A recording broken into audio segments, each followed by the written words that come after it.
दहेज नामक दानव निगल रहा विवाहिता बेटियों की जिंदगी। गोंडा में दहेज को लेकर 7 महीने में 32 महिलाओं की हो चुकी है हत्या।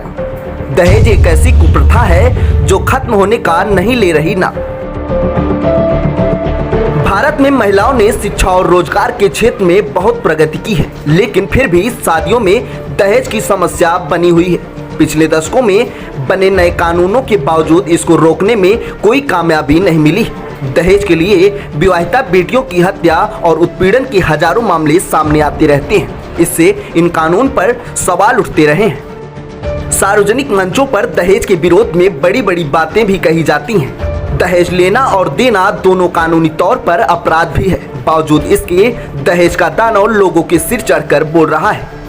बेटे के विवाह में बेटी वालों से दहेज के तौर पर भारी भरकम धनराशि लेना फैशन बन गया है। बेटी का पिता अपनी लाडली के सुखी जीवन के लिए इस डिमांड को पूरी करने की हर संभव कोशिश करता है। अगर इसके बावजूद दहेज की मांग पूरी करने में पिता असफल रहा तो लालची ससुराली जनों द्वारा उसके बेटी की प्रताड़ना के साथ मौत कर दी जाती है। यह एक ऐसी हकीकत है जिसका सामना हर पिता करता है। अगर गोंडा जिले की बात की जाए तो जिले के अलग अलग थाना क्षेत्रों में पिछले 7 महीने में दहेज की मांग पूरी न होने पर करीब 32 बेटियों की हत्या की जा चुकी है। इन सभी की रिपोर्ट बेटियों के मायके पक्ष की तरफ से थाने में दर्ज कराई गई है। पुलिस रिपोर्ट पर गौर करें तो सभी घटनाओं में 110 लोगों को नामजद किया गया है। पुलिस अब तक 50 आरोपियों की गिरफ्तारी कर चुकी है, जबकि 18 आरोपी न्यायालय में आत्मसमर्पण कर चुके हैं। दहेज हत्या में आरोपित किए गए 15 लोगों की नामजदगी गलत पाई गई है, जबकि 27 लोगों की गिरफ्तारी अभी शेष है। 13 घटनाओं की जांच पूरी कर आरोप पत्र न्यायालय में दाखिल किया जा चुका है, जबकि 2 मामलों में अंतिम रिपोर्ट लगाई गई है। 17 घटनाओं की विवेचना भी चल रही है।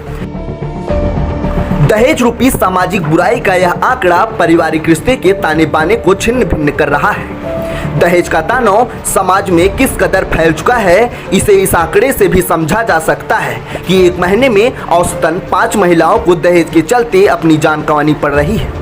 यह थानों में दर्ज मामले हैं। इसके अतिरिक्त कई मामले सामाजिक स्तर पर भी दबा दिए जाते हैं।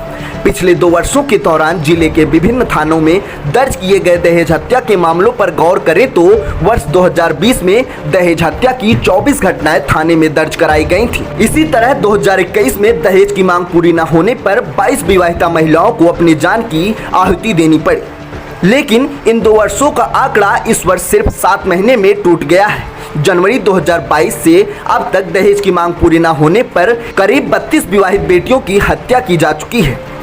दहेज एक ऐसी सामाजिक बुराई है जो बहन बेटियों के लिए श्राप बन चुकी है। प्रदेश सरकार महिलाओं व बेटियों की सुरक्षा को लेकर मिशन शक्ति अभियान चला रही है। इसके अतिरिक्त बेटी बचाओ बेटी पढ़ाओ अभियान भी चल रहा है। इन सभी कार्यक्रमों में बेटियों की शिक्षा सुरक्षा पर लोगों को जागरूक किया जाता है। दहेज पर भी लंबे चौड़े भाषण दिए जाते हैं, लेकिन इस बुराई को कभी प्रभावी रूप से नियंत्रित नहीं किया जा सका है। ऐसे में दहेज हत्याएं इन जागरूकता कार्यक्रमों की प्रासंगिकता पर भी सवाल खड़ा करती हैं।